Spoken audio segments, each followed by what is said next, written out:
తినేది మనిషిని ఎప్పుడు అపవిత్రత పరచదు. మరి ఏది పరుస్తుంది అపవిత్రత? మనం ఒక స్త్రీని చెడు చూపుతో చూసామా, అది అపవిత్రత కలిగిస్తుంది. ఎదుటి వ్యక్తిపై చాడీలు చెప్పామా, అది మనల్ని పాడు చేస్తుంది. ఏమంటే ఎదుటి వ్యక్తిని లేపేద్దామని ఆలోచన వచ్చిందా, అది మనల్ని పాడు చేస్తుంది. ఇది చెప్పిందా ప్రపంచం, అది తినకో ఇది తినకో. పొద్దున్నే లేవండి, మొలకెత్తే విత్తనాలు తినండి, నువ్వు బాగుంటావు. కాసేపు ఆగండి, ఆ గడ్డి జ్యూస్ తాగండి.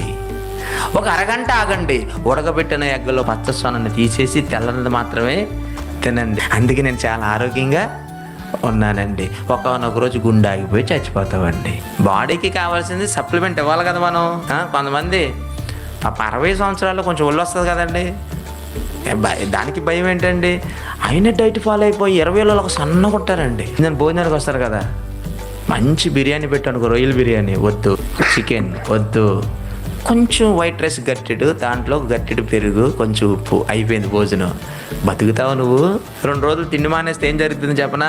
2 రోజులు నీరసం కాదు, ఇది చెప్తే మీరు మానేస్తారు తిండి. అద్భుతం.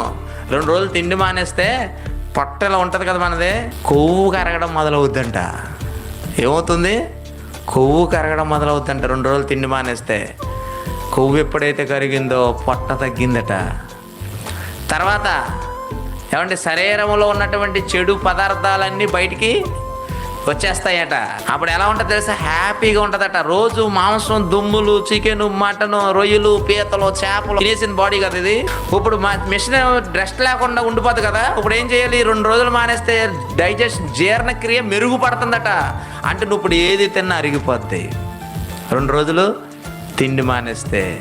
తర్వాత జీర్ణక్రియ మెరుగుపడడమే కాకుండా రక్తంలో గ్లూకోజ్ స్థాయిలు తగ్గిపోతాయి.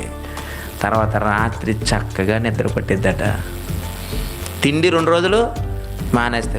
తిండి శరీరానికి ఏమంటే తగు మాత్రం తింటే ఏ జబ్బు రాదు, అంతకు మించి తింటే రోగాలు వస్తాయి. ఓకే, కానీ బయట నుంచి వెళ్ళేది మనిషిని పాడు చేయదు, కానీ లోపల నుంచి వచ్చాయి ఈ చెడ్డవే. ఇప్పుడు ఈ చెడ్డవన్నీ ఎక్కడున్నాయి? మనసులో పేరుకొని పోయాయి. ఇప్పుడు మనసు మార్చుకోవటం అంటే వీటన్నిటిని ఏం చేయాలి? మనం తీసేయాలి, బయటికి తీసేయాలి. ఇది ఎవరు తీయగలరు?